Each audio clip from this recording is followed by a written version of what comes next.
فاسألوا أهل الذكر إن كنتم لا تعلمون. Ustaz mau tanya hukumnya mendengarkan musik, memainkan alat musik. Ya. Hukumnya musik bagi anak-anak karena di sekolah ada pelajaran tertentu yang diiringi musik. Contohnya senam. Jazakallah khair.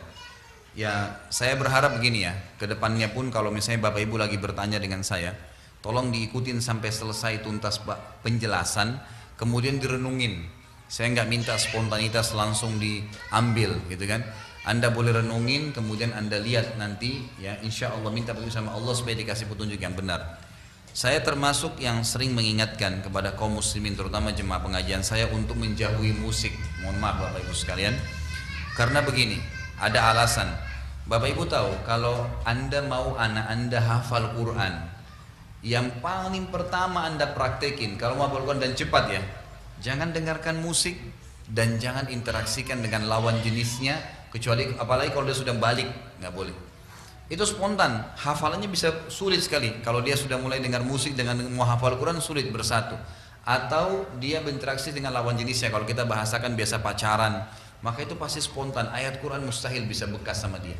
Kalau Anda masukkan anak-anak Anda di tempat-tempat tahfidz Quran yang benar, pasti begitu ajarannya.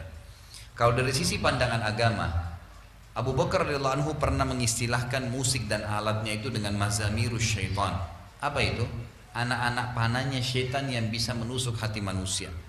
Abdullah bin Mas'ud radhiyallahu anhu sahabat Nabi berkata, pada saat menjelaskan ayat Al-Quran yang berbunyi a'udzubillahi minasyaitonirrajim wa minan nasi may yashri lahwal hadits yudilla an sabilillah, ada sebagian orang yang mempermainkan kata-kata untuk menyesatkan manusia dari jalan Allah.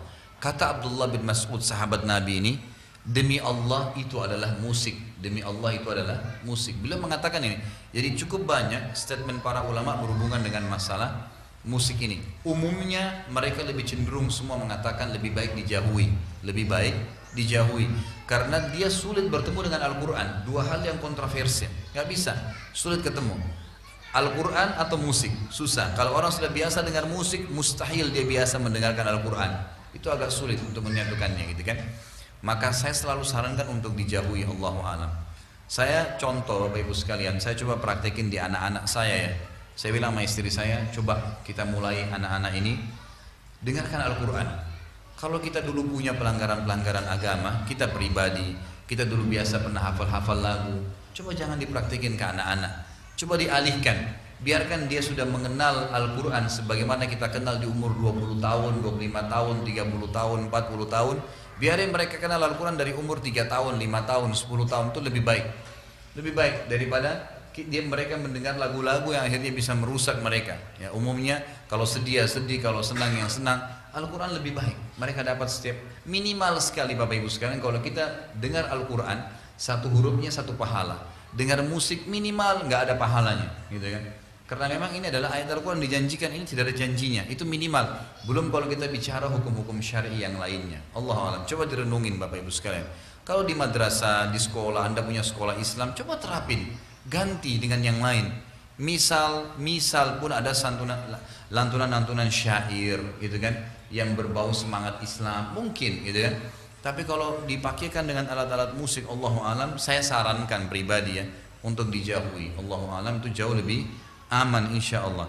Dan ulama mengatakan ada alat musik yang dibolehkan, itu seperti Syekh Albani rahimahullah mengatakan alat musik yang dibolehkan adalah gendang bagi ibu-ibu di acara perkawinan atau pada saat lebaran. Tapi itu juga dibolehkan bagi muslimah. Sesuai dengan hadis Bukhari, ada dua budak wanita sedang memukul gendang di depan Aisyah di hari lebaran Idul Fitri ya. Lalu Nabi SAW masuk ke rumahnya bersama dengan Abu Bakar di hari lebaran itu. Lalu Abu Bakar mengatakan, apakah ada anak panah syaitan di rumah Nabi SAW?